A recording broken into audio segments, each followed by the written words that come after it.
Hello my dear students, कैसे हैं आप सभी।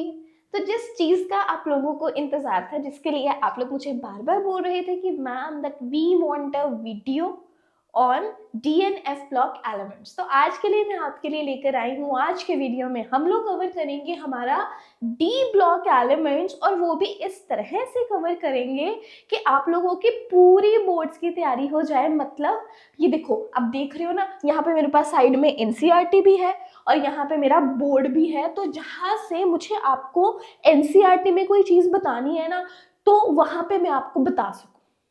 तो अगर आपको अच्छे से सीखना है, आपके पास आपका NCERT ज़रूर होना चाहिए, आपके पास आपका पेंसिल होना चाहिए और आपके पास आपकी नोटबुक भी होनी चाहिए अगर आप 100% इस चैप्टर को चाहते हो।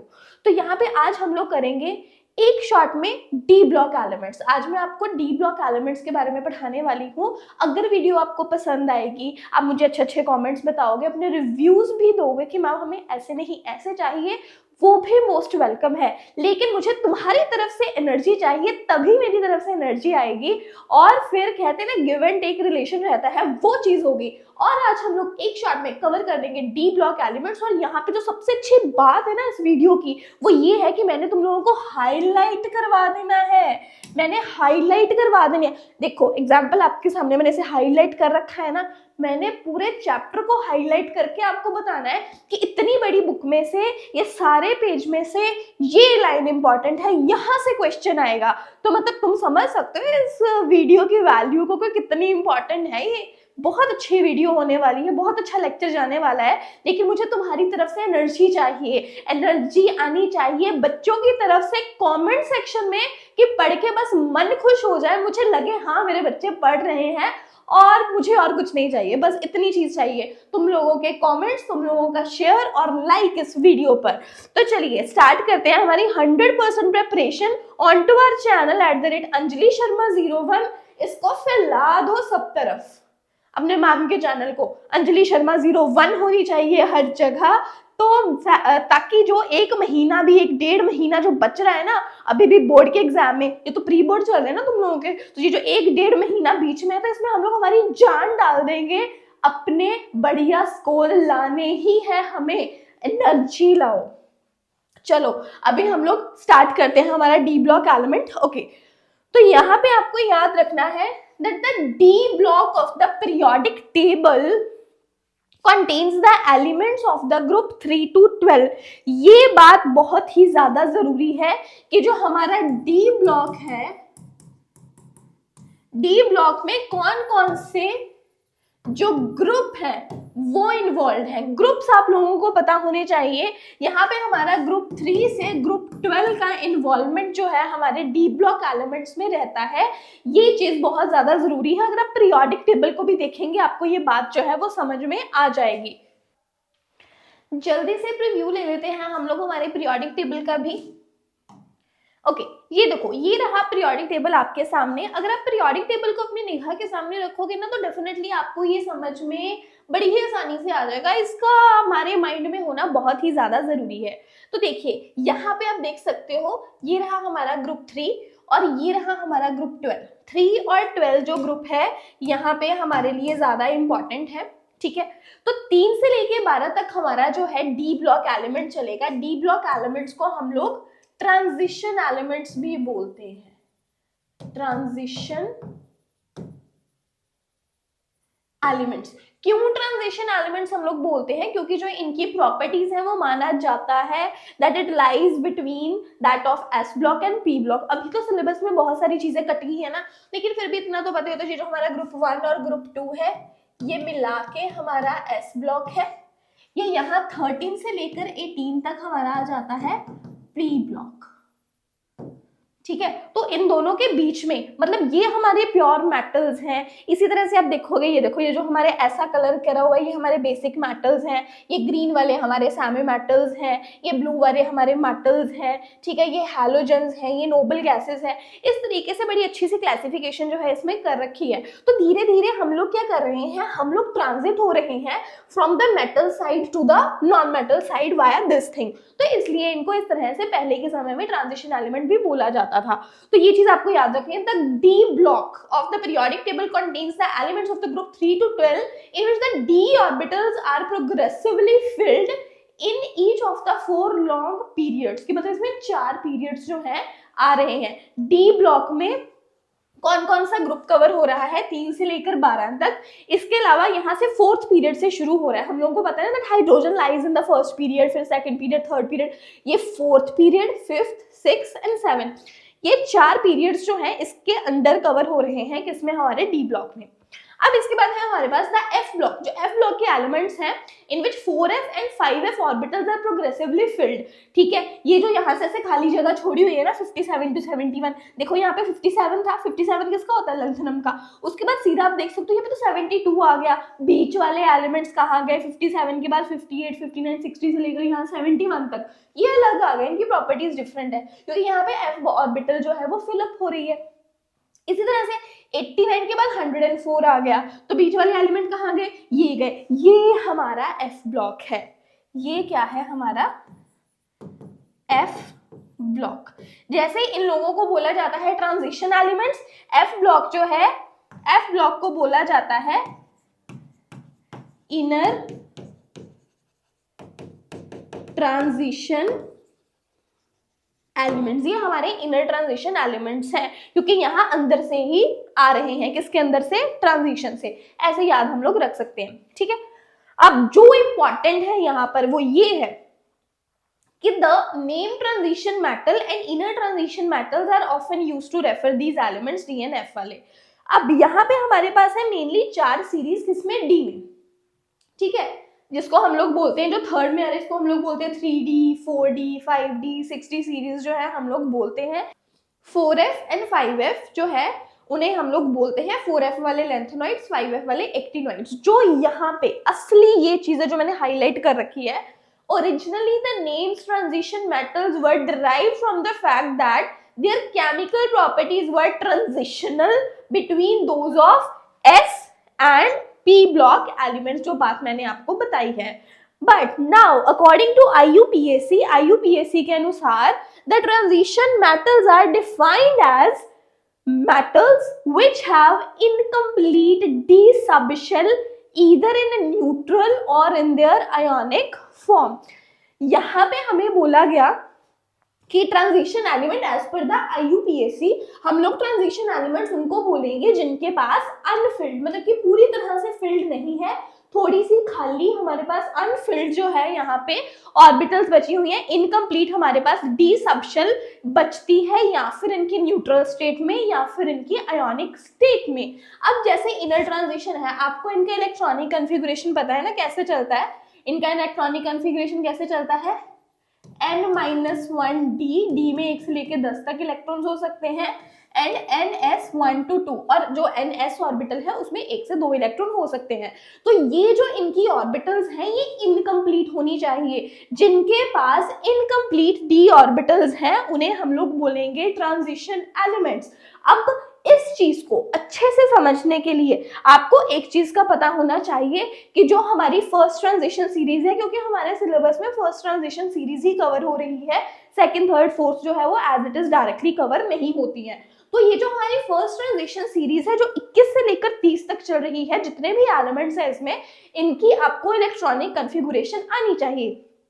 अब जैसे मैंने आपको इनकी जनरल कन्फिगुरेशन के बारे में बताया, जनरल कन्फिगरेशन मैंने आपको इनकी क्या बताई है, n-1 डी में 1 से लेकर 10 इलेक्ट्रॉन, एंड ns में 1 से लेकर 2 इलेक्ट्रॉन जो है वो हो सकते हैं। वो चीज आपको याद रखनी है, n-1 डी एंड ns।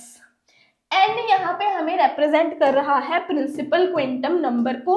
जैसे कि पीरियोडिक टेबल में मैंने आपको बताया कि ये कौन से पीरियड में फॉल कर रहे हैं, हम सबको पता है ना कि यहाँ पे n = 1, 2, 3, 4, तो स्कैंडियम आ रहा है 4th पीरियड में, इसलिए यहाँ पे n का वैल्यू क्या हो गया, 4।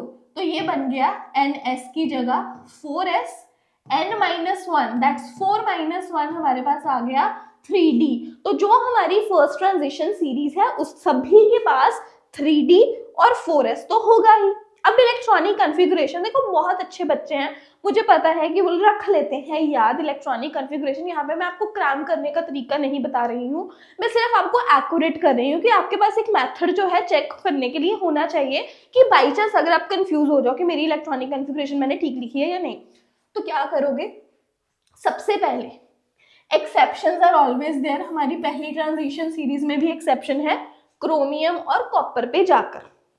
अगर हम लोग इसको कन्वेंशनल वे में फिल करते हैं तब हमारे पास सभी जो s ऑर्बिटल्स हैं वहां पे कितने कितने इलेक्ट्रॉन होने चाहिए, 2 इलेक्ट्रॉन कन्वेंशनल मेथड के अनुसार। और जो d ऑर्बिटल है वो प्रोग्रेसिवली फिल होगी, जैसे d में चला गया 1 इलेक्ट्रॉन, फिर 2 3 4 5 6 7 8 9 और 10। इस तरीके से जो प्रोग्रेसिवली है हमारी d ऑर्बिटल्स जो है वो फिल होनी चाहिए फ्रॉम स्कैंडियम टू जिंक। पर जो 3d4 और 4s2 है इसे और अच्छा किया जा सकता है अगर 4 का एक इलेक्ट्रॉन जो है यहाँ s से एक इलेक्ट्रॉन जो है वो 4 में शिफ्ट करा लिया जाए, d में शिफ्ट करा लिया जाए सो दैट ये एग्जैक्टली हाफ फिल हो सके। ये क्या हो सके, एग्जैक्टली हाफ फिल्ड। तो हमारे पास बन जाएगा 3d5 4s1। This is the right configuration, इसलिए स्टार डाला था, ये आपने +1 में भी पढ़ा है। In a very similar manner in copper, s से अगर एक इलेक्ट्रॉन प्रमोट होकर d में आ जाए तो हमारे पास जो यहाँ पे 3d और 4s है, क्या हो जाएगा, एक इलेक्ट्रॉन s से इधर आया तो d में हमारे कितने हो गए, d में कितने हो गए हमारे 10 इलेक्ट्रॉन, और s में रह गया एक इलेक्ट्रॉन 2 की बजाय। तो ये हमारे पास हो गया फुली फिल्ड d ऑर्बिटल। ठीक है, इससे जो इनकी स्टेबिलिटी है और ज्यादा बढ़ जाती है। This is for extra stability. ये इलेक्ट्रॉनिक कॉन्फ़िगरेशन जो है हम इस तरह से याद रख सकते हैं। ठीक है, अब आप ध्यान से देखिए, s का जो हमारे पास d ऑर्बिटल है यहाँ पे हाफ फिल्ड है, हाफ फिल्ड नहीं है मतलब कि फुली फिल्ड नहीं है, कंप्लीटली फिल्ड नहीं है, इनकम्प्लीट पड़ा है, सभी का इनकम्प्लीट है। लेकिन अगर हम लोग जिंक की बात करें, जिंक का इलेक्ट्रॉनिक कॉन्फ़िगरेशन हमारे पास आया 3d10 4s2। इसका d ऑर्बिटल, d की 5 ऑर्बिटल्स होती है ना, 1 2 3 4 5 6 7 8 9 10, इसका d ऑर्बिटल पूरा भरा हुआ है। अगर हम लोग बात कर ले इसकी s ऑर्बिटल की, s ऑर्बिटल में भी 2 इलेक्ट्रॉन है, वो भी पूरी भरी हुई है। अगर हम लोग जिंक 2 पॉजिटिव की बात करेंगे, जिंक 2 पॉजिटिव में क्या होना चाहिए, जो s के 2 इलेक्ट्रॉन हैं इसे रिमूव कर देने चाहिए। जब s के 2 इलेक्ट्रॉन चले गए तब भी हमारे पास क्या बचा, 3d10। ये तो कभी भी इनकम्प्लीट हो ही नहीं रहा, इसलिए मतलब जो जिंक है इसे ट्रांजिशन एलिमेंट कंसिडर नहीं किया जाता। और ये क्वेश्चन जो है एग्जाम में हर बार आता ही है, बहुत बार आया, that why is zinc not considered as a transition element, कि जिंक को ट्रांजिशन एलिमेंट क्यों कंसिडर नहीं करते हैं। तो यहाँ पे अगर हम लोग पीरियोडिक टेबल की तरफ चलते हैं तो हमारा जिंक हो गया, कैडमियम हो गया, मर्क्यूरी हो गया, कॉपरनिशियम हो गया, ये सभी जो 4 लास्ट वाले जो हमारे पास एलिमेंट्स हैं इन्हें हम लोग ट्रांजिशन कंसिडर करते ही नहीं है, क्योंकि इनकी जो इलेक्ट्रॉनिक कॉन्फ़िगरेशन है अपनी एलिमेंटल स्टेट में या फिर अपनी आयोनिक फॉर्म में कभी भी इनकम्प्लीट हो ही नहीं रही है। तो ये चीज इंपॉर्टेंट है। Zinc, cadmium and mercury and also this copernicium, ये जो है इनको ट्रांजिशन नहीं कंसीडर किया जाता है। They have full D10 configuration in their ground state as well as their common oxidation states and hence are not regarded as transition metal। इन्हें transition metal consider नहीं किया जाता। जो बाकी हैं वो कभी ना कभी अपनी किसी ना किसी इलेक्ट्रॉनिक स्टेट में जो है वो हमारे पास इनकम्प्लीट हो ही जाते हैं। ठीक है, जैसे अब कॉपर है, कॉपर 2 पॉजिटिव हो गया, ये सारी चीजें कभी ना कभी तो इनकम्प्लीट हो ही जाती हैं। तो इन्हें जो है वो ट्रांजिशन की तरह कंसिडर किया जाता है। बहुत इंपॉर्टेंट है, इसे अंडरलाइन कर लो अपनी एनसीईआरटी में, ऐसे ही आगे बढ़ेंगे।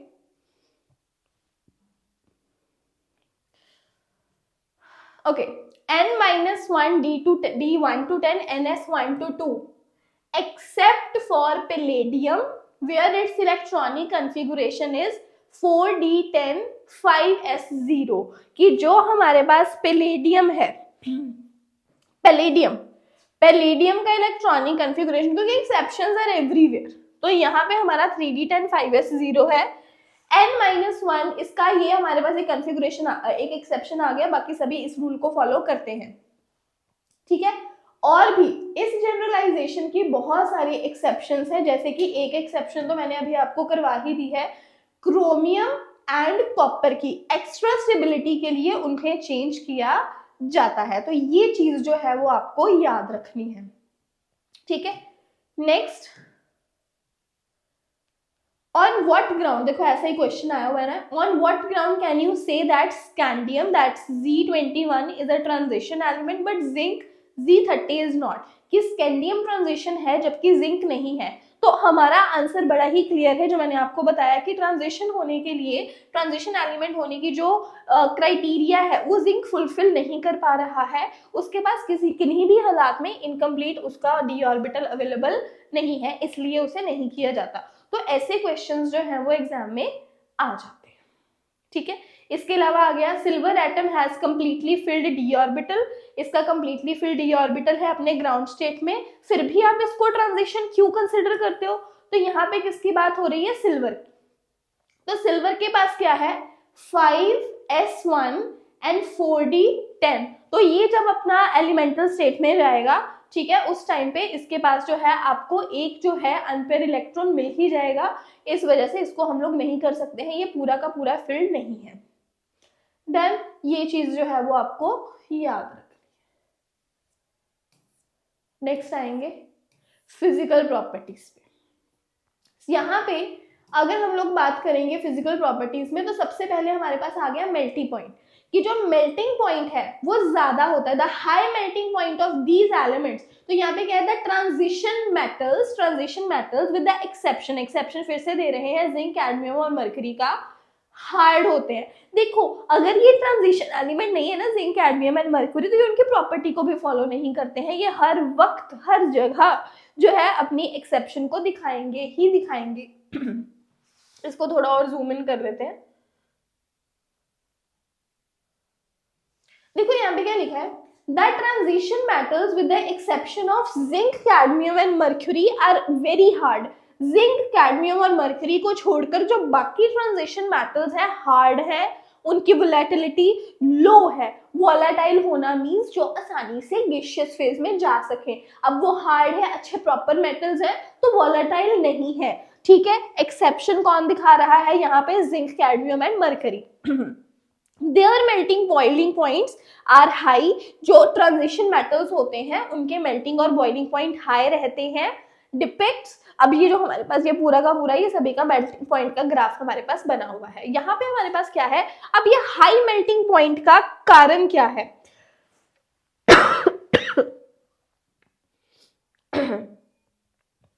The high melting point of these metals are attributed to the involvement of greater number of electrons from n-1d in addition to ns electrons in the interatomic metal bonding। अब देखो जब भी हम लोग बात कर रहे हैं मेल्टिंग पॉइंट की, ठीक है, हम बात किसकी कर रहे हैं? हम बात कर रहे हैं मेल्टिंग पॉइंट की। तो मेल्टिंग पॉइंट डायरेक्टली किस पे डिपेंड करता है? Metallic bond. ये किस पे डिपेंड करता है? मेटालिक बॉन्ड पर, कि मेटालिक बॉन्ड जो है वो कैसी है? स्ट्रॉन्ग है या फिर वीक है। और यही जो मेटालिक बॉन्ड है, ये मेटालिक बॉन्ड जो इंटर्न किस चीज पे डिपेंड करती है? ये इंटर्न डिपेंड करती है नंबर ऑफ इलेक्ट्रॉन्स पे, किसमें?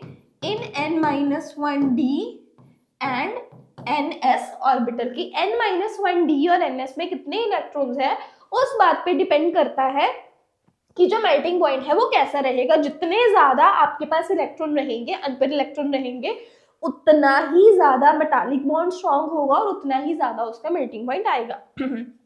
इन a row the melting point of these metal rise to a maximum at D5। D5 तक मैक्सिमम जाते हैं, except for anomalous value of manganese and technetium. Manganese और टेक्नीशियम का जो यहाँ पे हमारे पास मेल्टिंग पॉइंट है वो एक्सेप्शनली लो आ रहा है। लेकिन अगर हम लोग हमारे इलेक्ट्रॉनिक कॉन्फ़िगरेशन के साथ मैच करते हैं, जैसे स्कैंडियम के पास 1 है, टाइटेनियम के पास 2 इलेक्ट्रॉन, वेनेडियम के पास 3 हो गए, क्रोमियम के पास 4, और एक्सेप्शनल केस का जब इसका अच्छा सा एक्सेप्शनल कॉन्फ़िगरेशन आया तो उसके पास 5 अनपेयर इलेक्ट्रॉन है। एक अनपेयर इलेक्ट्रॉन इसके पास s में भी है। ठीक है, तो अब यहाँ पे ट्रेंड को देख सकते हो कि टाइटेनियम से ज्यादा मेल्टिंग पॉइंट वेनेडियम का, वेनेडियम से ज्यादा क्रोमियम का। अब एक्सेप्शन आ गई किसके ऊपर? मैंगनीज के ऊपर। मैंगनीज जो है यहाँ पे एक लो जो है वो फील करता है, क्योंकि मैंगनीज की अगर हम लोग बात करते हैं तो मैंगनीज बहुत ज्यादा स्टेबल है। मैंगनीज के डी में भी 5 इलेक्ट्रॉन है, एग्जैक्टली हाफ फिल है, और जो एस है वहां पे भी इसके पास 2 इलेक्ट्रॉन है, जबकि इसके पास 1 इलेक्ट्रॉन है, तो इसके पास बहुत ज्यादा अनपेयर इलेक्ट्रॉन्स है। तो मैंगनीज और टेक्नीशियम जो है यहाँ पे एक लो जो है वो फील करते हैं। सो इन अ रो, ठीक है, जैसे जैसे जो हमारे पास अनपेयर इलेक्ट्रॉन जैसे जैसे बढ़ते जा रहे हैं, वैसे वैसे यहाँ पे ग्राफ जो है एक तेजी दिखा रहा है, ऊपर की तरफ इनका मेल्टिंग पॉइंट बदल रहा है, बढ़ रहा है। ठीक है, एक्सेप्ट उन्होंने दे दी कि एनॉमलस वैल्यू किसकी आ रही है? मैंगनीज और टेक्नीशियम की, and fall regularly as the atomic number increases. और इसके बाद क्या है फिर यहाँ पे मैग्नीशियम का कम आया, देन आयरन के बाद देखो एक डाउनवर्ड ट्रेंड आ रहा है, आयरन के बाद कॉपर और निकल। ठीक है, ये जो आयरन, कॉपर और निकल है, यहाँ पे एक आपको डाउनवर्ड ट्रेंड दिखाई दे रहा है। डाउनवर्ड कैसे ट्रेंड बढ़ रहा है? यहाँ पे जैसे जैसे इनके एटॉमिक नंबर बढ़ रहे हैं, 26, 27, 28, जैसे जैसे इनका एटॉमिक नंबर बढ़ रहा है। The maxima at about the middle of each series indicate the one unpaired electron per d orbital is particularly favorable for the strong atomic interaction. अब देखो बीच में सबके पास एक मैक्सिमा, सबके पास एक पीक पॉइंट आ रहा है, ये शो करते हुए कि इनके पास maximum number of unpair electrons है। ये बात यहाँ पे चल रही है। ठीक है, सो जहां पे जनरलाइज हम लोग क्या कर सकते हैं? Greater the number of valence electron, जितने ज्यादा वैलेंस इलेक्ट्रॉन होंगे उतनी ही स्ट्रॉन्ग है जो उनकी बॉन्ड होगी। ठीक है, उस ही वजह से जो इनके मेल्टिंग पॉइंट्स हैं वो बढ़ेंगे। ये बात यहाँ पे आपको याद रखनी है। अब देखो सिंपल सी बात है, जैसे आयरन है, आयरन में 6 इलेक्ट्रॉन है, 3d6 है इसका इलेक्ट्रॉनिक कॉन्फ़िगरेशन। Fe के पास क्या है? 3d6 4s2। अगर हम लोग D की बात कर रहे हैं, इसके पास 6 इलेक्ट्रॉन है, मतलब 1 2 3 4 5। अब यहाँ पे तो पेयरिंग शुरू हो गई ना, मतलब अनपेयर इलेक्ट्रॉन है वो तो कम होने शुरू हो गए, जबकि जो हमारा मेल्टिंग पॉइंट है वो डिपेंड करता है मेटालिक बॉन्ड पे, और वो इन टर्न डिपेंड करती है नंबर ऑफ अनपेयर्ड इलेक्ट्रॉन पे। अब यहाँ पे जो अनपेयर इलेक्ट्रॉन है वो तो पेयरिंग की वजह से कम होने शुरू हो गए, तो धीरे धीरे यहाँ पे आपको एक डाउनवर्ड ट्रेंड जो है वो भी दिखाई देगा किसपे? मेल्टिंग पॉइंट में। ये बात जो है यहाँ पे समझाई जा रही है। नेक्स्ट आ गया, since the enthalpy of atomization is important factor in determining the standard electrode potential of a metal, metals with very high enthalpy of atomization, that is very high boiling point, tend to be noble in their reactions. कहते हैं जिनका atomisation, enthalpy of atomization means the energy change in the atomisation process, कि जो enthalpy change है, जो energy change है, वो एक बहुत ही इंपॉर्टेंट फैक्टर है स्टैंडर्ड इलेक्ट्रोड पोटेंशियल के लिए। ठीक है, तो कहते हैं जिनका मेल्टिंग पॉइंट, जिनका बॉइलिंग पॉइंट बहुत ज्यादा है, जिनका एंथैल्पी ऑफ एटोमाइजेशन बहुत ज्यादा है, वो नोबल रहते हैं। तो ऑब्वियसली उनकी बॉन्ड आसानी से ब्रेक नहीं हो रही है, तो वो जनरल सी बात है कि वो नोबल होंगे ही, वो रिएक्शन नहीं दिखा रहे हैं। सेकेंड और थर्ड के ट्रेंड्स जो है वो इतने ज्यादा हमारे पास नहीं है, फिर भी देख लेते हैं। Another generalisation that may be drawn from the figure 8.2 that the metals of the second and third series have higher enthalpies of atomization, मतलब कि पर किलोजूल पर मोल, मतलब कि कितना एंथैल्पी रिक्वायर्ड है। ठीक है, तो वो जो है वो धीरे धीरे इंक्रीज होगा। If this is for the first series, तो सेकेंड सीरीज का एंथैल्पी ऑफ एटमाइजेशन कंपैरिजन में ऊपर होगा, थर्ड का उससे भी ऊपर होगा। तो ये चीज है यहाँ पे। नेक्स्ट आ गया variation in atomic size and ionic sizes of transition elements.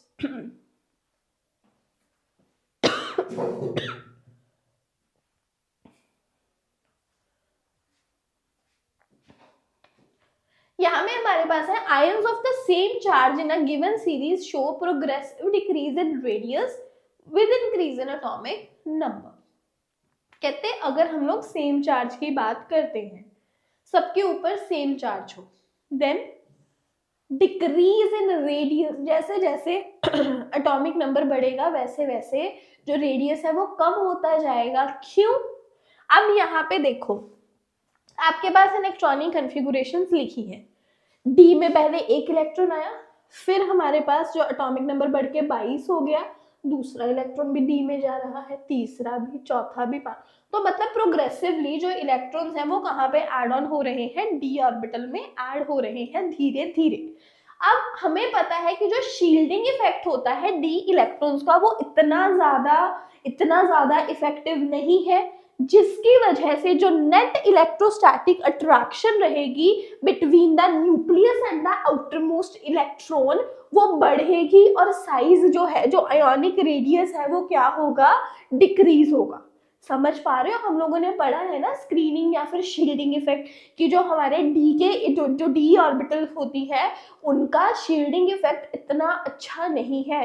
Electrons कहाँ ऐड हो रहे हैं, डी में, इनका पुअर शील्डिंग इफेक्ट है, मतलब जो न्यूक्लियस और आउटर मोस्ट इलेक्ट्रॉन है उनमें इतनी ज्यादा अट्रैक्शन नहीं रहेगी, मतलब कि अट्रैक्शन जो है इतनी ज्यादा कम नहीं होगी, अट्रैक्शन जो है एक दूसरे के साथ बनी रहेगी, और इसी हिसाब से जो हमारे पास यहाँ पे साइज है, जो आयोनिक साइज है वो डिक्रीज होगा ही होगा। ठीक है, this is very important to note over there कि जो हमारे पास आयोनिक साइज है वो किस तरह से कम होता है, और यही चीज जो है वो राइज होती है लैंथेनॉइड कॉन्ट्रैक्शन में। इसको डिटेल में हम लोग एफ ब्लॉक एलिमेंट्स में पढ़ेंगे। देन इसके बाद हमारे पास आ गया आयोनाइजेशन एंथैल्पीज। आयोनाइजेशन एंथैल्पी क्या रहती है कि अगर मेरे पास इस तरह से, just giving you a basic knowledge, basic understanding, कि जो हमारा आउटर मोस्ट इलेक्ट्रॉन है और ये है हम लोगों का न्यूक्लियस, ठीक है, आउटर मोस्ट इलेक्ट्रॉन और न्यूक्लियस जो यहां पर है, ठीक है। अब इस आउटर मोस्ट इलेक्ट्रॉन को हमें बाहर निकालना है, तो एनर्जी तो प्रोवाइड करनी ही पड़ेगी। कितनी एनर्जी प्रोवाइड करनी पड़ेगी इस आउटर मोस्ट इलेक्ट्रॉन को बाहर निकालने के लिए, उसे हम लोग बोलते हैं उसकी आयोनाइजेशन एंथैल्पी। मान लो यहाँ पे 3 इलेक्ट्रॉन्स है आउटर मोस्ट शेल में, जब आप पहला इलेक्ट्रॉन बाहर निकालोगे उसे हम लोग बोल देते हैं IE1, that is ionisation enthalpy 1। मान लो इसे हमने लिख दिया डेल्टा H1। अब आपने एक इलेक्ट्रॉन जो है एनर्जी देकर यहां से बाहर निकाल दिया। जब आपने निकाला तो इसके ऊपर क्या आ गया, पॉजिटिव चार्ज। पॉजिटिव चार्ज की वजह से जो इसका साइज है, साइज पहले से क्या हो जाएगा, इसका साइज जो है वो पहले से कम हो जाएगा, छोटा हो जाएगा। ठीक है, क्यों? क्योंकि ये जो पॉजिटिव चार्ज है वो आउटर मोस्ट इलेक्ट्रॉन को देगा अट्रैक्शन, साइज कम हो गया। मतलब जब आप सेकेंड इलेक्ट्रॉन को बाहर निकालने की कोशिश करोगे, जब आप सेकेंड इलेक्ट्रॉन को बाहर निकालने की कोशिश करोगे, क्योंकि साइज कम है इसलिए जो इसको बाहर निकालने के लिए एनर्जी लगेगी वो पहले जितनी एनर्जी लगेगी उससे ज्यादा लगेगी।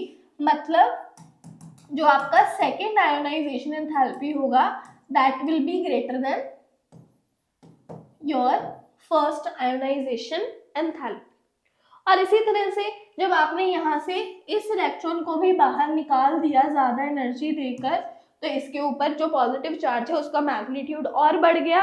मैग्नीट्यूड बढ़ने की वजह से जो साइज है, साइज और ज्यादा क्या हो गया, छोटा, साइज और छोटा होना शुरू हो गया। क्यों? क्योंकि आपने जो इलेक्ट्रॉन है उसको बाहर निकाल दिया, ये चीजें करी है आपने। अब इसका मतलब जब आप तीसरे इलेक्ट्रॉन को बाहर निकालने की कोशिश करोगे यहाँ से, जितनी एनर्जी आपने पहले दी थी उससे भी ज्यादा एनर्जी जो है अभी आप लगाओगे तीसरे इलेक्ट्रॉन को बाहर निकालने के लिए, कि जो आयोनाइजेशन, थर्ड आयोनाइजेशन एंथैल्पी है वो सेकंड से भी ज्यादा होगी, क्योंकि जो साइज है वो छोटा हो रहा है। साइज छोटा हो रहा है, न्यूक्लियस के साथ इंटरेक्शन बढ़ रही है आउटर मोस्ट इलेक्ट्रॉन की, तो ऑब्वियसली एनर्जी तो ज्यादा लगेगी। तो ये चीज है हमारे पास जनरल तौर पे। अब इसी चीज को अगर हम लोग हमारे डी ब्लॉक में देखें तो there is an increase in the ionization enthalpy along each series of the element transition element from left to right due to increase in the nuclear charge which accompanies the filling of the inner d orbitals। तो समझ रहे हो कि कहते हैं कि हर, अगर हम लोग यहाँ पे इस टेबल को भी देखें, ये देखो ये टेबल जो है ये हमें यही बता रहा है आयोनाइजेशन एंथैल्पी के बारे में। Ionisation enthalpy 1, 2 and 3 for scandium पहला इलेक्ट्रॉन निकालने के लिए कितनी एनर्जी लगी? 631 किलोजूल पर मोल। सेकंड को निकालने के लिए 1235, तीसरा इलेक्ट्रॉन को निकालने के लिए 2393। मतलब आप देख रहे हो धीरे धीरे जो है, जो मैंने आपको बात यहाँ पे समझाई है कि फर्स्ट आयोनाइजेशन एंथैल्पी कम होगी, सेकंड उससे ज्यादा होगी, थर्ड उससे ज्यादा होगी। क्यों? क्योंकि जैसे जैसे आप इलेक्ट्रॉन को बाहर निकाल रहे हो साइज छोटा हो रहा है, न्यूक्लियस का अट्रैक्शन जो है आउटर मोस्ट इलेक्ट्रॉन के लिए बढ़ रहा है। तो अलोंग द सीरीज यही चीज जो है वो होने वाली है। अब देखो scandium, titanium, vanadium, chromium, manganese, iron, cobalt, निकर, कॉपर, जिंक, ये हम लोग फर्स्ट ट्रांजिशन सीरीज में चल रहे हैं। पहला इलेक्ट्रॉन निकालने के लिए 631 आपके पास लगी किलो जूल ऑफ एनर्जी, क्योंकि यहां से हमें क्या करना है, यहां से हमें केवल और केवल एक इलेक्ट्रॉन को ही बाहर निकालना है 3d1। फिर यहाँ से 2 इलेक्ट्रॉन है ना ऑलरेडी। अब जब आप यहाँ से जैसे जैसे एटॉमिक नंबर बढ़ रहा है, एटॉमिक नंबर बढ़ने का मतलब न्यूक्लियस पे 21 पॉजिटिव चार्ज, न्यूक्लियस पे 22 पॉजिटिव चार्ज, न्यूक्लियस पे 23 पॉजिटिव चार्ज, तो न्यूक्लियर चार्ज का वैल्यू भी जो है वो बढ़ रहा है ना, न्यूक्लियस का जो मैग्नीट्यूड है वो तो बढ़ रहा है, क्योंकि इतने प्रोटॉन है न्यूक्लियस के पास। तो जैसे जैसे एटॉमिक नंबर बढ़ रहा है वैसे वैसे अक्रॉस द पीरियड भी आपको जो एनर्जी है वो ज्यादा देनी पड़ेगी। 631, 656, ठीक है। और ये इस तरह का ट्रेंड जो है वो यहाँ पे एक्सेप्शन है वेनेडियम और क्रोमियम में जाकर, क्योंकि क्रोमियम जो है वो बहुत ज्यादा स्टेबल है, ठीक है। कुछ फ्लक्चुएशन जो है धीरे से दिखाई देगी आपको यहाँ पे, बाकी ये जो है एक रेगुलर ट्रेंड जो है वो फील करते हैं कि जनरल तौर पर ये बढ़ता है। ये देखो there is an increase in ionization enthalpy along each series of the transition elements from left to right due to increase in the nuclear charge, क्योंकि चार्ज बढ़ेगा which accompanies the filling of the inner d orbital। अब these values show that the successive enthalpies do not increase steeply in the case of non-transition elements। The first ionization enthalpy increases, but the magnitude of increase in the second and third ionization enthalpies of the successive element is much higher along the series। ठीक है। अब series के accordingly जो आपको है यहाँ पे ज्यादा वैल्यू जो है वो दिखाई देगी। इरेगुलर ट्रेंड के बारे में आ जाए। The irregular trend in the first ionization enthalpy of metals of 3d series, though of little chemical significance, can be accounted for considering the removal of one electron alters the relative energy of 4s and 3d। वो कह रहे हैं कि जो धीरे धीरे से थोड़ी बहुत मतलब कि 56 से तो थोड़ा सा 50 या 53 तक, इस तरह जो थोड़ा चेंज आ रहा है ना, वो इस वजह से आ रहा है। प्रैक्टिकली ये कोई चीज नहीं है, ठीक है, इसका कोई वो ऐसा नुकसान नहीं है, लेकिन ये जो थोड़ा बहुत चेंज आ रहा है वो इसलिए कि जब आप 4s से, ठीक है, कोई इलेक्ट्रॉन निकाल रहे हो, 3d से निकाल रहे हो, तब जो इनकी रिलेटिव एनर्जीज है वहां पे कुछ ना कुछ चेंज जो है वो आपको मिल जाता है देखने को, इसलिए। बाकी यहाँ पे एज सच जो है वो कोई चीज नहीं है। इसी में आगे बढ़ते हैं हम लोग। यहाँ पे ये बात जो है बहुत इंटरेस्टिंग और नोट करने वाली है। As the stability increases, the ionization becomes more difficult. जैसे जैसे stability जो है बढ़ती जाती है, ionization difficult होती चली जाती है. There is no loss of exchange energy at D6 configuration. अब देखो यहाँ पे हमारे पास मैंगनीज के, ये यहाँ पे जो मैंने हाईलाइट करा है ना ब्लू में, दिस इज वेरी इंपॉर्टेंट और ये एग्जाम में आ जाता है. मैंगनीज और क्रोमियम को लेकर, मैंगनीज पॉजिटिव, Mn पॉजिटिव. देखो जहां हम बैक जाके देखते हैं, मैंगनीज क्या है, 3d5 4s2. मैंगनीज है 3d5 4s2.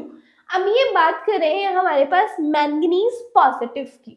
Mn positive, positive कब आएगा, जब D से एक इलेक्ट्रॉन चला जाएगा. तो हमारे पास कॉन्फ़िगरेशन बची 3d5 4s1.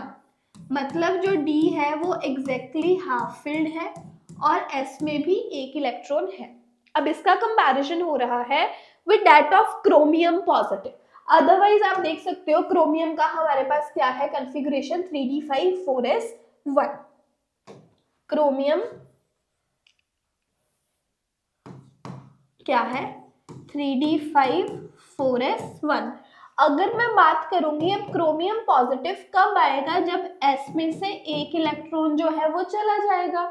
उसके पास दो थे, एक गया था इलेक्ट्रॉन, यहाँ पे था ही एक. तो यहाँ पे हमारे पास बचा क्या, 3d5 ओनली, कि जो D है उसमें 5 एम्पियर इलेक्ट्रॉन है और जो S ऑर्बिटल है वो खाली है, इट इज 4s0. ठीक है, तो क्रोमियम का क्या है, D5, एग्जैक्टली D5 कॉन्फ़िगरेशन है. Therefore, ionization enthalpy of Mn positive is lower than chromium positive. ठीक है, स्टेबिलिटी को देख रहे हैं ना, वो मैंगनीज पॉजिटिव का जो कॉन्फ़िगरेशन है वो क्रोमियम के कंपैरिजन में स्टेबल नहीं है.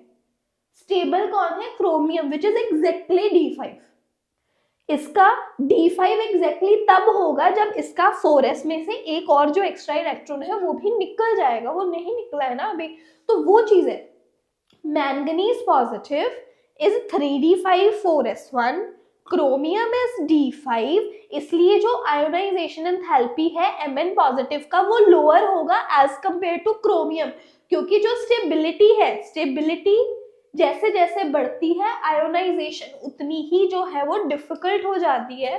तो मतलब आयोनाइजेशन एंथैल्पी जो है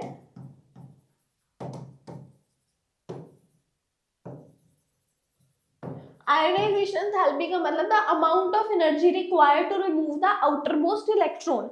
आयोनाइजेशन एंथैल्पी ज्यादा होगी कब, ठीक है, तो आयोनाइजेशन एंथैल्पी यहाँ पे किसके डायरेक्टली प्रोपोर्शनल है, स्टेबिलिटी के. ठीक है, जितनी ज्यादा स्टेबिलिटी उतनी ज्यादा आयोनाइजेशन एंथैल्पी. अब क्रोमियम का स्टेबिलिटी ज्यादा है तो इसका आयोनाइजेशन एंथैल्पी ज्यादा होगा एज कंपेयर टू मैंगनीज. ये बात जो है यहाँ पे बोली जा रही है that ionization enthalpy of manganese is lower as compared to chromium. In a very similar manner we can compare Fe2 positive and Mn2 positive. अब देखो Fe is 3d6 4s2. Fe क्या है, 3d6 4s2. अब मैं बात कर रही हूँ Fe2 पॉजिटिव की, कब आएगा, जब यहाँ से दो इलेक्ट्रॉन निकल जाएंगे, मेरे पास बचेगा 3d6, 1 2 3 4 5 और 6. यहाँ पे पेयरिंग होगी, एग्जैक्टली हाफ फिल वाला कंडीशन यहाँ पे नहीं है. इसको कंपेयर कर रहे हैं हम लोग Mn2 पॉजिटिव के साथ. मैंगनीज का भी मैंने आपको बताया क्या है, manganese is 3d5 4s2, 3d5 4s2. मुझे चाहिए मैंगनीज 2 पॉजिटिव, मतलब ये जो दो इलेक्ट्रॉन है ये बाहर निकालने पड़ेंगे. मेरे पास क्या आएगा, 3d5 एग्जैक्टली फिल. ये क्या है, एग्जैक्टली हाफ फिल. तो Mn2 positive is more stable as compare to iron 2 positive. अगर ये ज्यादा स्टेबल है तो इसका आयोनाइजेशन एंथैल्पी भी क्या होगा, ज्यादा होगा as compare to Fe2 positive, वो बात है। तो Fe2 पॉजिटिव का D6 है, Mn2 पॉजिटिव का D5 है, इसलिए जो आयोनाइजेशन एंथैल्पी Fe2 पॉजिटिव का रहेगा that will be lower as compare to Mn2 positive. ये चीज है बहुत इंपॉर्टेंट, यहां से आते हैं एग्जाम में क्वेश्चन, मार्क कर लो इसे। In other words, we can say that the third ionization enthalpy of Fe will be lower than that of manganese। तो obviously बात है, देखो ये तो हो गया सेकंड आयोनाइजेशन एंथैल्पी, थर्ड की ये जो बात कर रहे हैं, अगर तीसरा इलेक्ट्रॉन बाहर निकालना हो तब Fe क्या बोलेगा, हाँ मेरे में से जल्दी से एक इलेक्ट्रॉन निकाल दो, मैं 3d5 हो जाऊं। ठीक है ना, समझ पा रहे हो इस बात को, तो वो हायर रहेगा, जबकि जब इसका एक होगा तो इसमें 4 बच जाएंगे, तो उसकी जो स्टेबिलिटी है वो ऑब्वियसली कम ही होगी। ये चीज आपको याद रखनी है कि स्टेबल कौन है। स्टेबल कौन होता है, जो एग्जैक्टली हाफ फिल्ड हो, जो फुली फिल्ड कॉन्फ़िगरेशन दे रहा हो, वो स्टेबल होते हैं और अकॉर्डिंगली उनकी आयोनाइजेशन एंथैल्पीज जो है वो वर्क करती है, ये याद रखना। ठीक है, एक और एग्जाम में जो क्वेश्चन आता है हमारे सीबीएसई में, that is the lowest common oxidation state of transition elements. First transition series में सबसे ज्यादा कॉमन ऑक्सीडेशन स्टेट कौन सी है, सबसे छोटे वाली। ठीक है, तो सबसे कॉमन ऑक्सीडेशन स्टेट यहाँ पे कौन सी है, +2। अब ये कैसे होगा, ये देखो यहाँ पे ऑक्सीडेशन स्टेट्स का पूरा टेबल बना हुआ है ना, this table is very very very important, याद रखना भाई, याद रखना इस चीज को। ठीक है, अब देखो यहाँ पे क्या है हमारे पास, scandium, titanium, vanadium, chromium, manganese, iron, cobalt, nickel, copper, zinc, ये सारी चीजें हमारे पास हैं। अब बात करते हैं स्कैंडियम से, शुरू करते हैं। स्कैंडियम के पास देखो 4s2 और 3d1, आउटर मोस्ट इलेक्ट्रॉन में 3 इलेक्ट्रॉन है, तीनों को ही निकाल के खुश है, तो ये एग्जिबिट करता है +3 ऑक्सीडेशन स्टेट ओनली। और जिंक के पास 2 इलेक्ट्रॉन निकाल देगा बाहर से और ये एग्जिबिट करता है +2 ऑक्सीडेशन स्टेट ओनली। ये हमारे पास ऐसे एलिमेंट्स हैं जो कि केवल और केवल एक एक ऑक्सीडेशन स्टेट के सहारे बैठे हैं। ठीक है, यहां पे बनाते हैं स्कैंडियम, टाइटेनियम, वेनेडियम, करमन फीकोनिकुजन, मैंने तो ऐसे याद कर लिया था। स्कैंडियम दिखा रहा है सिर्फ और सिर्फ +3, जिंक दिखा रहा है सिर्फ और सिर्फ +2।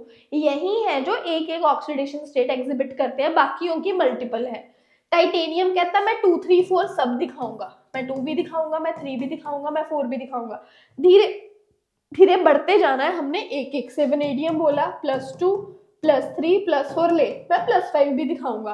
क्रोमियम बोला मैं भी पीछे नहीं रखूंगा, आई विल शो +2 +3 +4 +5, ले तेरे से एक और आगे +6। मैंगनीज बोला मैं कैसे पीछे रह जाऊं, ये बोला मैं भी +2 +3 +4 +5 +6 तो दिखाऊंगा ही दिखाऊंगा, मैं +7 भी दिखाऊंगा, कर लो क्या करना है। ठीक है, तो ये चली गई, ये हमारी फर्स्ट ट्रांजिशन सीरीज की maximum oxidation state. Maximum oxidation state कितनी एग्जिबिट होती है, +7। कौन दिखाता है, मैंगनीज। याद रखेंगे किस कंपाउंड में दिखाता है +7, सोच के मुझे कमेंट बॉक्स में बताएंगे कि मैंगनीज अपने किस कंपाउंड में +7 ऑक्सीडेशन स्टेट जो है वो एग्जिबिट करता है, और क्रोमियम अपने किस कंपाउंड में +6 ऑक्सीडेशन स्टेट एग्जिबिट करता है। ये दोनों आंसर्स आप मुझे कमेंट करके बताएंगे।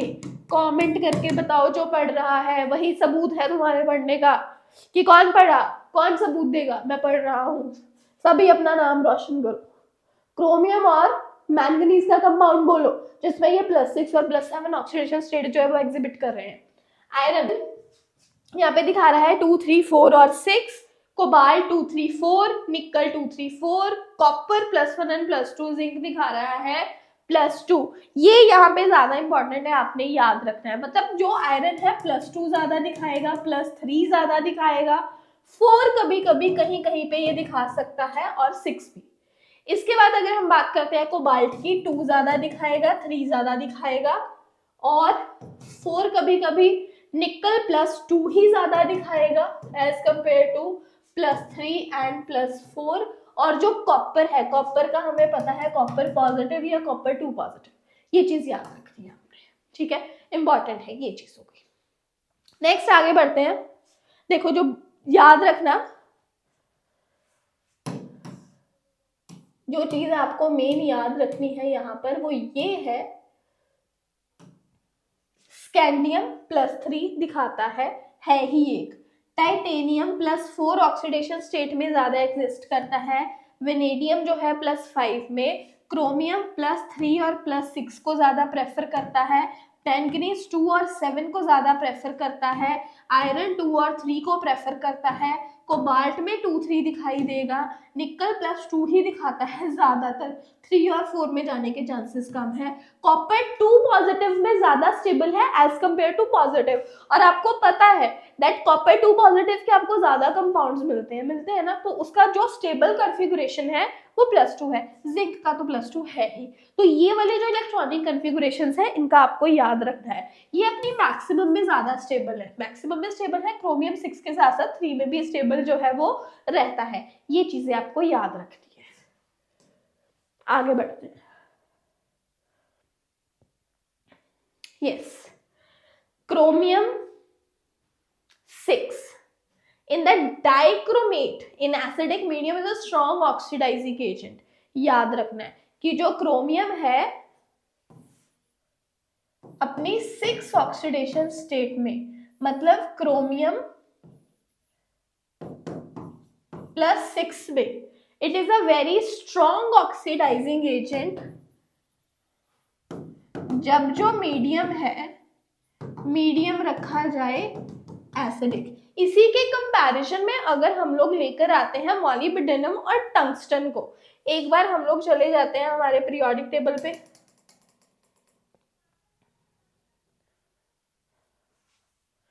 यहां देखो मॉलिब्डेनम, क्रोमियम है ना, ये क्रोमियम के एग्जैक्टली नीचे मॉलिब्डेनम, एग्जैक्टली नीचे टंगस्टन, सीबॉर्जियम भी हो गया। अगर इनकी बात हम लोग करते हैं, ये अपनी जो स्टेट्स हैं, इनकी जो +6 स्टेट्स है स्टेबल है, ज्यादा स्टेबल है, ठीक है।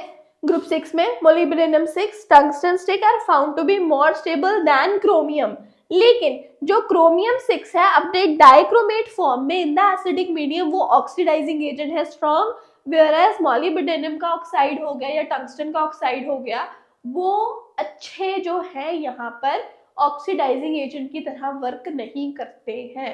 Very very important. चलो ये हो गया हमारे पास, आगे बढ़ेंगे। Low oxidation states are found when a complex compound has ligand capable of pi acceptor character in addition to the pi bonding। मतलब सिंपल सी बात है कि जब यहाँ पे हमारे पास पाई बॉन्ड्स बनती जो बनती है हमारी लिगेंड्स, लिगेंड्स किसको बोलते हैं, कोऑर्डिनेशन में तुम लोगों ने पढ़ा जो कोऑर्डिनेट बॉन्ड बनाते हैं। अब कार्बोनाइल एक न्यूट्रल है, यहाँ पे हमारे पास कार्बोनाइल जो है वो एक न्यूट्रल लिगेंड है, उस वक्त जो इनका ऑक्सीडेशन स्टेट हो गया निकल और आयरन का, ये भी क्या हो जाता है, ये 0 हो जाता है, इनका ऑक्सीडेशन स्टेट हो जाता है 0, ये चीज आपने याद रखनी है। ओके ये आपके पास आ गया, name a transition element which does not exhibit a variable oxidation state. मैंने आपको बता दिया, एक स्कैंडियम हो गया, जिंक हो गया, दोनों ही नहीं करते हैं, एक पूछा है तो एक कोई भी लिख दो। देन आ गए इनके स्टैंडर्ड इलेक्ट्रोड पोटेंशियल। यहाँ पे ये चीज को अंडरलाइन कर लो कि जो कॉपर है उसका पॉजिटिव E0 वैल्यू होता है, जो कि इस चीज को रेफर कर रहा है कि ये हाइड्रोजन को लिबरेट नहीं करेगा एसिड्स में, ओनली जो ऑक्सीडाइजिंग एसिड्स है जैसे नाइट्रिक एसिड हो गया, हॉट कॉन्सेंट्रेटेड सल्फ्यूरिक एसिड हो गया, ये ही रिएक्ट करते हैं कॉपर के साथ, द एसिड जो है वो रिड्यूस होता है उस वक्त, the high energy to transform Cu to Cu positive is not balanced by its hydration enthalpy। Cu को Cu positive में बदलना, ठीक है, हाइड्रेशन एंथैल्पी इस चीज को जो है वो बैलेंस नहीं कर पाती है, ये चीज जो है वो इंपॉर्टेंट है। यहां से ये क्वेश्चन आता है, why Cr2 positive is reducing and Mn3 positive is oxidizing when both have D4 configuration। Next चलते हैं Stability of higher oxidation state. This is very important. The higher oxidation numbers are achieved by tetrahalides. Tetrahalides जो है, जब भी हमारे पास कोई metal है, जैसे यहाँ पे Ti, टाइटेनियम का हमारे पास एग्जाम्पल है, ये जब टेट्रा मतलब 4 हेलाइड्स इसके साथ जुड़ेंगे तब ये अपनी हाईएस्ट ऑक्सीडेशन स्टेट जो है वो लेगा, अपनी हायर ऑक्सीडेशन स्टेट जो है ये ले सकता है। इसी तरह से वेनेडियम के साथ आ गए हमारे पास 5 हेलाइड F5 और क्रोमियम के साथ 6। The +1 state of manganese is not represented in simple halides, but इसका सिंपल एक नॉर्मल एक हैलोजन इसके साथ नहीं जुड़ता है। इसके साथ जो मैंगनीज जो है इसको ऑक्सीजन और फ्लोरीन दोनों चाहिए होते हैं। बाकी के साथ आप देख सकते हो ना, सिर्फ एक एक हलाइड है, TiX4, X कुछ भी हो सकता है, TiCl4 हो गया, ठीक है। इसके साथ वेनेडियम के साथ F5 है, क्रोमियम के साथ F6 है। मैंगनीज को +7 तक पहुंचाने के लिए हम लोग F7 नहीं लगा सकते हैं, उसके लिए 7 ऑक्सीडेशन स्टेट के लिए 3 ऑक्सीजन और एक फ्लोरीन के साथ ही इसका +7 जो है वो बनाया जा सकता है, वैसे नहीं। And beyond manganese no metal has a trihalide, और किसी का ट्राइहेलाइड नहीं है मैंगनीज के अलावा, सिर्फ और सिर्फ आयरन और कोबाल्ट को छोड़ के। FeX3 जैसे FeCl3 हो गया ना, या फिर COClF3 हो गया, ये जो है कोबाल्ट और आयरन यही ट्राइहेलाइड तक पहुंचे हैं मैंगनीज के अलावा। बियॉन्ड मैंगनीज और कोई भी जो है वो ट्राइहेलाइड नहीं बना सकता है। अब जो एबिलिटी है फ्लोरीन की to stabilise the higher oxidation state is due to its higher lattice energy. ये एग्जाम में क्वेश्चन आता है जो मैंने हाईलाइट करा है कि जो हमारे पास फ्लोराइड्स है, फ्लोराइड्स जो है वो क्यों हायर ऑक्सीडेशन स्टेट को एग्जिबिट कर सकते, मतलब कि स्टेबलाइज कर सकते हैं, क्योंकि इनका लैटिस एनर्जी बहुत ज्यादा होता है as in case of COF3, या फिर इनका बॉन्ड एंथैल्पी ज्यादा होता है for terms of higher covalent compounds, ठीक है। The ability of fluorine to stabilize the highest oxidation state is due to either, कारण बता रहे हैं, एक कारण हो सकता है हायर लैटिस एनर्जी और दूसरा कारण हो सकता है हायर बॉन्ड एंथैल्पी। तो अगर क्वेश्चन आ जाता है कि फ्लोरीन कैसे स्टेबलाइज कर पाता है हाईएस्ट ऑक्सीडेशन स्टेट को, अदर एलिमेंट्स तो नहीं कर पाते हैं, तो उसका आंसर यही लिखना है कि इसका हायर लैटिस एनर्जी होता है, या फिर ये जो है हायर कोवलेंट कंपाउंड्स के लिए जो इसका इन टर्म्स ऑफ हायर जो बॉन्ड एंथैल्पी है वो हायर रहता है। 2 रीजन देने हैं। The ability of fluorine to stabilize the highest oxidation state is higher lattice energy, एक, दूसरा higher bond enthalpy. This is very very very important. Another feature of fluoride is their instability in low oxidation state. Lower oxidation state पे ये unstable होते हैं, unstable होते हैं, ये चीज याद रखनी है। इसके अलावा ये बहुत इंपॉर्टेंट है कि जो Cu पॉजिटिव है ये डिस्प्रपोर्शनेशन रिएक्शन देता है, खुद का ही इलेक्ट्रॉन लूज करके ये जाता है Cu2 पॉजिटिव से 2 पॉजिटिव में, और वहीं से गेन करके ये कन्वर्ट हो जाता है Cu में। So the stability of copper 2 positive rather than copper positive is due to much more negative hydration enthalpy of Cu2 positive than Cu positive, which is more than compensates the second ionization enthalpy of copper. जो Cu2 positive है उसका hydration enthalpy का value बहुत negative है, जो कि second ionisation enthalpy को compensate करता है, सेकंड इलेक्ट्रॉन निकालने में हेल्प करता है। तो Cu पॉजिटिव स्टेबल नहीं है, कौन स्टेबल है? Cu2 positive. Cu पॉजिटिव याद रखना, Cu positive is less stable as compare to Cu2 positive. Exam में क्वेश्चन आता है तो इसमें याद रखना है कि अगर मेरे पास देखो 2 मोल्स है मेरे पास Cu पॉजिटिव के, ये डिस्प्रपोर्शनेशन रिएक्शन दिखाएंगे, ये एक इलेक्ट्रॉन को और लूज करेगा और Cu पॉजिटिव से बन जाएगा Cu2 positive by the loss of electron, और वही लूज किया इलेक्ट्रॉन जो है दूसरा Cu पॉजिटिव गेन करके किसमें कन्वर्ट हो जाएगा, Cu में। तो एक में हुआ लॉस ऑफ इलेक्ट्रॉन, उसी में हुआ गेन ऑफ इलेक्ट्रॉन। वही जो है यहाँ पे एक ऑक्सीडाइज हो गया, एक रिड्यूस हो गया, तो इसने दिखा दिया डिस्प्रपोर्शनेशन रिएक्शन। ठीक है, तो ये जो Cu2 पॉजिटिव है इसके बनने के चांसेस ज्यादा है, इसलिए क्योंकि जैसे ही Cu2 पॉजिटिव बनता है इसकी हाइड्रेशन एंथैल्पी बहुत नेगेटिव है, जो कि सेकेंड इलेक्ट्रोड को लूज करने में हेल्प करती है।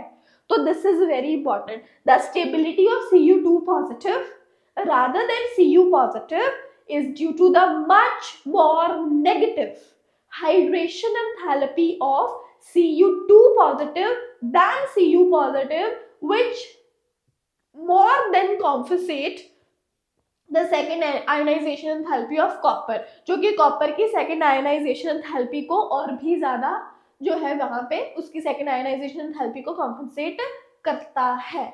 Important, the ability of oxygen to stabilize highest oxidation state demonstrated in the oxides. The highest oxidation number in the oxide coincide with the group number and is attained in Sc2O3 to Mn2O7. ये match करता है उसके group number के साथ, ये चीज important है। Next आ जाते हैं केमिकल रिएक्टिविटी।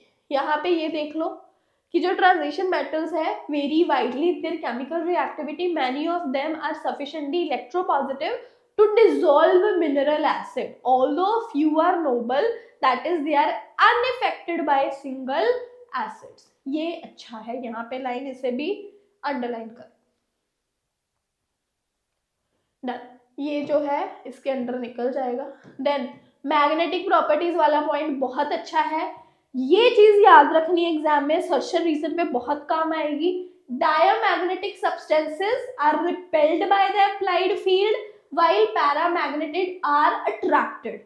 जो सब्सटेंसेस बहुत स्ट्रांगली अट्रैक्ट हो रहे हैं उन्हें बोलते हैं फेरोमैग्नेटिक, और जो फेरोमैग्नेटिज्म है that is the extreme form of paramagnetism. देखो पैरामैग्नेटिक अट्रैक्ट हो रहे हैं, जो बहुत ज्यादा अट्रैक्ट हो रहे हैं वो हो गए फेरोमैग्नेटिक। तो एक तरह से जो फेरोमैग्नेटिज्म है वो किसका एक्सट्रीम केस है, पैरामैग्नेटिज्म का। पैरामैग्नेटिज्म आता है due to the presence of unpaired electron, और डाया आता है due to the presence of paired electron. यहां पे आपको याद रखना है paramagnetism is due to unpaired electrons। जितने ज्यादा इलेक्ट्रॉन्स ज्यादा होंगे अनपेयर इलेक्ट्रॉन का मैग्नेटिक मोमेंट उतना ज्यादा आएगा। म्यू का वैल्यू किसके इक्वल है, n+2 √bm, बोहर मैग्नेटन इसके यूनिट है।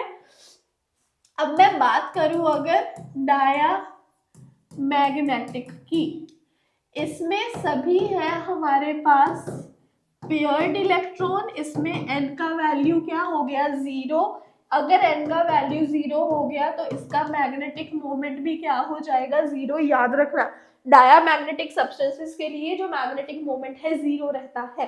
बच्चे बहुत कंफ्यूज होते हैं, ठीक है। और दूसरी बात आपने क्या याद रखनी है कि जो मैग्नेटिक मोमेंट है it is directly proportional to number of unpaired electrons, क्योंकि म्यू का फॉर्मूला क्या है, √n+2 बोहर मैग्नेटन, ठीक है। और यहां से देख लो magnetic moment increases with increase in the number of unpaired electron, manganese का सबसे ज्यादा, क्योंकि नेचुरली उसके पास 5 इलेक्ट्रॉन है। क्रोमियम के पास तो बाय डिफॉल्ट 4 होने चाहिए थे ना, वो तो हमने प्रमोट कराया है। तो ये चीज याद रखना, मैंगनीज का मैक्सिमम है। इसके बाद आ गया formation of coloured compounds. Coloured compounds कब बनते हैं, अब देखो आप लोगों ने अपना कोऑर्डिनेशन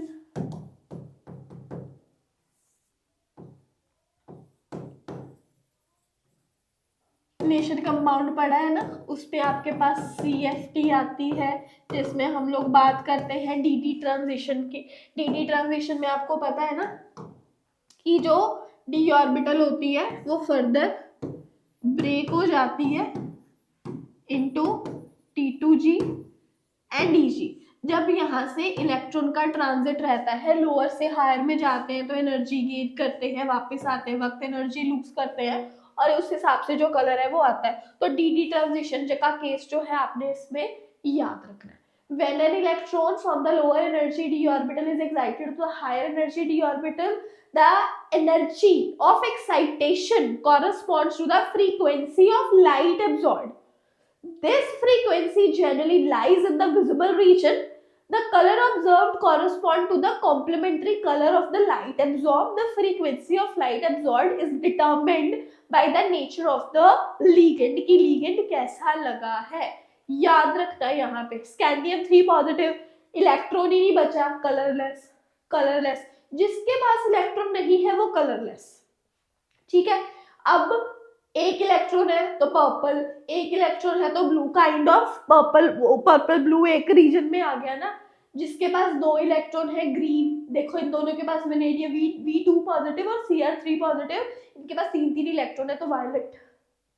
ठीक है, इसके पास भी Mn3 पॉजिटिव है, तो यहाँ पे 4 इलेक्ट्रॉन है, इसका वायलेट ब्लू, मतलब कि उस रीजन में ये डिपेंड करता है कि लिगेंड कैसा है। ये चीज आपको याद रखनी है। कलरलेस वहां पे आएगा जहां इलेक्ट्रॉन है ही नहीं। ठीक है, इसके अलावा जो D ऑर्बिटल के कंपाउंड्स होते हैं वो कॉम्प्लेक्स बनाते हैं। क्यों कॉम्प्लेक्स बनाते हैं? कॉम्प्लेक्स का फॉर्मेशन क्यों होता है? Because they have vacant D orbitals. क्यों हो रहा है फॉर्मेशन? क्योंकि इनके पास खाली पड़ी हुई D ऑर्बिटल है। उन खाली पड़ी हुई D ऑर्बिटल में ये लिगेंड से जो आ रहे इलेक्ट्रॉन्स हैं उन्हें अकोमोडेट करा सकते हैं, ये कोऑर्डिनेट बॉन्ड बना सकते हैं, इसलिए कॉम्प्लेक्स बनाएंगे। कैटालिटिक प्रॉपर्टी, कैटालिटिक प्रॉपर्टी क्यों आ रही है? कैटलिस्ट की तरह बिहेव करते हैं because they have variable oxidation state. इनके बहुत सारी ऑक्सीडेशन स्टेट्स एग्जिबिट करते हैं। ऑक्सीडेशन स्टेट वाला टेबल आपको दिखाया ना, क्योंकि इनकी बहुत सारी, इनकी वेरिएबल ऑक्सीडेशन स्टेट है, इसलिए ये कैटलिस्ट की तरह बिहेव करते हैं। जैसे Fe3 पॉजिटिव है, ठीक है, आयोडाइड के साथ इसने देखो Fe3 पॉजिटिव से फटक से अपनी बदली है ना, इन्होंने इसने अपनी स्टेट बदल ली, 3 पॉजिटिव से 2 पॉजिटिव में चला गया। अब एसिड H2O8 के साथ रिएक्ट कर रहा है तो 2 पॉजिटिव से 3 पॉजिटिव में चला गया। इनकी वेरिएबल ऑक्सीडेशन स्टेट्स है, वेरिएबल फॉर्म में ये एग्जिस्ट कर सकते हैं, इसलिए ये कैटालिटिक प्रॉपर्टी दिखाएंगे।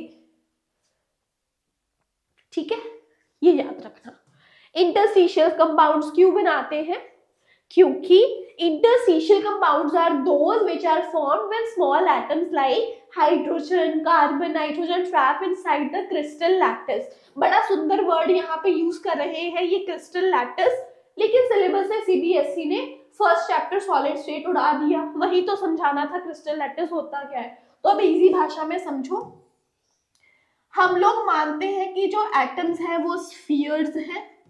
जब स्फीयर्स कंबाइन होते हैं तो इनमें ये खाली स्पेसेस बच जाती है, इन्हें बोलते हैं इंटरस्टिशियल स्पेसेस। ये जो इंटरस्टिशियल स्पेसेस हैं इनमें कोई छोटे छोटे से जो एटम्स हैं जैसे कि कार्बन हो गया, हाइड्रोजन हो गया, ये ट्रैप हो सकते हैं। तो ये क्या बनाएंगे? ये इंटरस्टिशियल कंपाउंड बनाते हैं और इसी वजह से ये अलॉय भी बनाते हैं। ठीक है, तो the principal physical and chemical characteristics क्या रहते हैं कंपाउंड्स के जब ये इंटरस्टिशियल कंपाउंड बना देते हैं? They have high melting point as compare to the pure metal, they are hard. ठीक है, हार्ड होते हैं। Some bodies approach diamond in hardness, they retain metallic conductivity, they are chemically inert.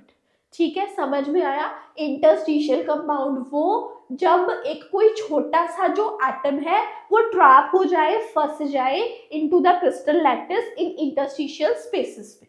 Got it the formulas. ये इसकी कोई यहाँ पे जरूरत नहीं है, ये याद रखना है आपने। Because of the nature of their composition these compounds are referred to as interstitial compounds।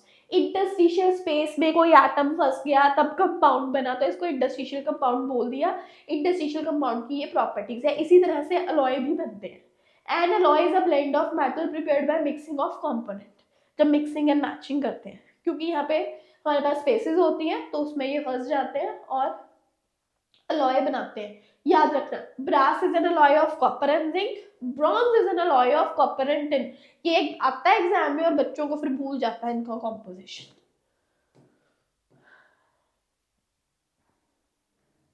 Oxides and oxo and ions, यहाँ पे हमारे पास मेन आ गया पोटेशियम डाइक्रोमेट, बहुत important. Potassium dichromate is a very important chemical used in used in leather industry and as an oxidant for the preparation of azo compounds. Dichromates are generally prepared from chromate which are in turn obtained by the fusion of chromite। मतलब सीधा सा आपको preparation बता रखा है, वो बताती हूँ। देखो यहाँ पे हमारे पास जो फ्यूजन है ये होता है क्रोमाइट ओर का। तो बेसिकली जब क्रोमेट बनाना है potassium dichromate, potassium dichromate is K2Cr2O7। इसके लिए हमें लगता है क्रोमाइट ओर। इसके लिए क्या लगेगा? क्रोमाइट ओर। ठीक है।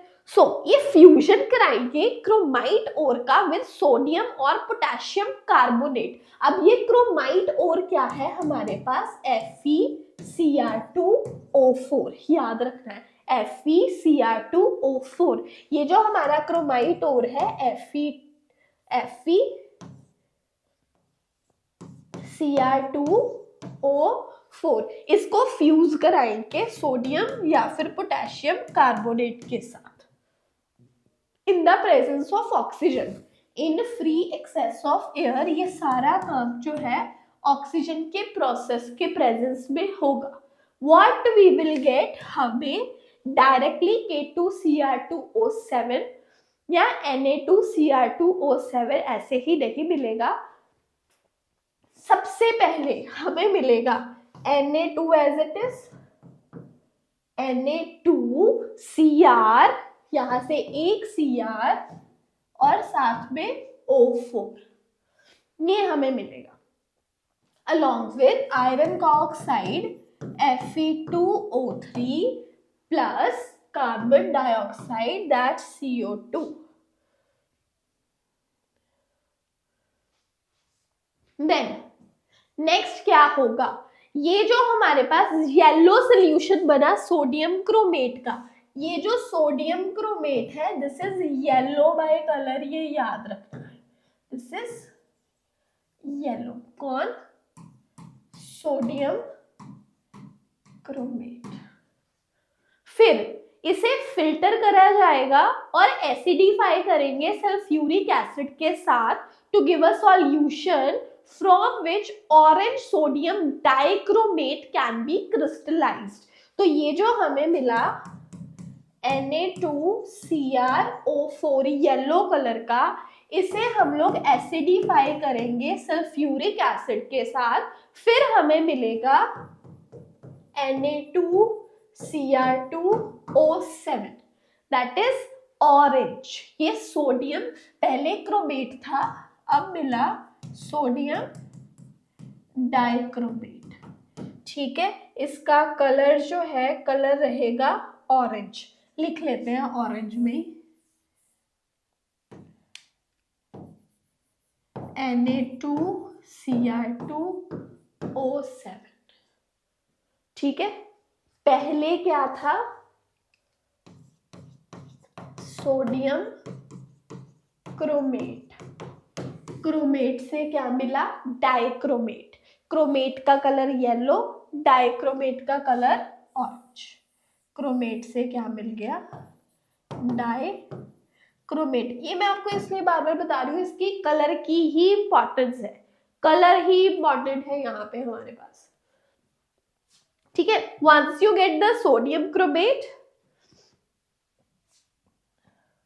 this sodium dichromate is more soluble than potassium. The latter is therefore prepared by treating the solution of dichromate with potassium chloride. जो हमें ये मिला Na2Cr2O7, इसमें डाल देते हैं KCl प्लस KCl। यहां से हमें मिलेगा, अगर यहाँ पे हम लोग 2 KCl डाल रहे हैं, यहाँ से Na और Cl out, you will get 2 NaCl और साथ में मिला आपको K2Cr2O7। ये बन गया potassium dichromate. So the orange crystals of potassium dichromate crystallise out, ये क्रिस्टलाइज होते हैं, ठीक है। क्रोमाइट ओर यूज होगी, क्रोमाइट ओर में सोडियम कार्बोनेट के साथ हम लोग इन दोनों को क्या कराएंगे, फ्यूज कराएंगे ऑक्सीजन के प्रेजेंस में। क्रोमाइट से याद रखना है, क्रोमाइट से मिला क्रोमेट, क्रोमेट से मिला डाइक्रोमेट, डाइक्रोमेट मतलब सोडियम डाइक्रोमेट से you are getting potassium dichromate by dissolving it into KCl। This is important. दोबारा से करा दो एक बार रिवाइज, इसको करना जरूरी है, याद रखना भैया, ठीक है। क्या हुआ, पहले है क्रोमाइट और, क्रोमाइट और आपके पास क्या है, FeCr2O4। फिर आप इसको क्या करवा रहे हो, फ्यूज करवा रहे हो Na2CO3 के साथ in the presence of oxygen. Chromite से आपको क्या मिलेगा, sodium chromate. Once you get sodium chromate, acidification करवाने के बाद आपको मिलेगा सोडियम डाइक्रोमेट। क्रोमेट का कलर था येलो, इसका कलर है ऑरेंज। एक बार आप डाइक्रोमेट तक पहुंच गए, हमें तो पोटेशियम डाइक्रोमेट चाहिए ना, तो इसलिए हम लोग सोडियम डाइक्रोमेट में ऐड कर देते हैं KCl, और फिर हमें क्या मिल जाता है, KCl ऐड करने के बाद you will get potassium dichromate, ठीक है। एक दो बार लिख के प्रैक्टिस कर लो, हो जाएगा।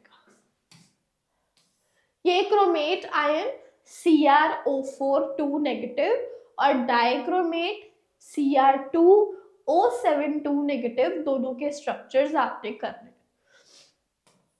ठीक है। इसी तरह से आ गया हमारे पास पोटेशियम पर मैंगनीट। पोटेशियम पर मैंगनीट आपको मिलता है MnO2 से। जब आप MnO2 को अल्कली दैट इज KOH के साथ फ्यूज कराते हो in the presence of oxygen, you will get K2MnO4 first, ठीक है। उसके बाद जो है आपके पास जो है आपको ये मिलेगा फर्दर MnO4 नेगेटिव के बाद, जो आप उसको इलेक्ट्रोलिटिक ऑक्सीडेशन करवाएंगे तब मैंगनीट से मिलेगा पर मैंगनीट, ठीक है। ये इजी स्टेप्स में यहाँ पे लिखा हुआ है commercial preparation. MnO2 fused with KOH oxidized with air or KNO3, you will get the manganate ion। Manganate को जब आप उसकी इलेक्ट्रोलिटिक ऑक्सीडेशन कराओगे you will get परमैंगनीट। ये इसके structures, tetrahedral manganate ion colour green, tetrahedral permanganate this is purple. Colour याद रखने हैं आपने, ठीक है। कुछ एग्जाम्पल्स इसकी,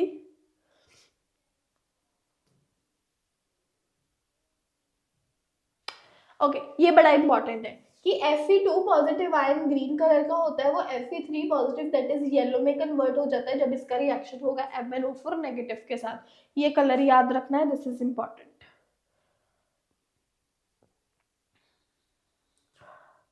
इसके बाद आ गए inner transition elements. Inner transition elements हम लोग कवर करेंगे हमारी अगली वीडियो में, तब जब मुझे लगेगा कि यस डेफिनेटली आप लोग पढ़ रहे हो, मुझे आपके लिए एक और वीडियो जो है लानी चाहिए। सबसे पहले मुझे सबने कमेंट करना है, वीडियो को लाइक करना है, ज़्यादा से ज़्यादा शेयर करना है और मुझे बताता रहना कि आपको और किस टॉपिक में पढ़ना है। आई रियली होप कि आपको यहाँ तक जो है सारा अच्छे से पता चल गया होगा कि आपने एनसीईआरटी में कहाँ कहाँ से टिक करना है, कहाँ कहाँ से इंपॉर्टेंट पॉइंट है। So this was all important जो हमने आज कर लिया है। अभी हम लोग मेरे हमारे अगले वीडियो में, तब तक के लिए चैनल पे बने रहिएगा और इसी तरह से पढ़ते रहिएगा। Till then, take care of yourself. Bye bye everyone.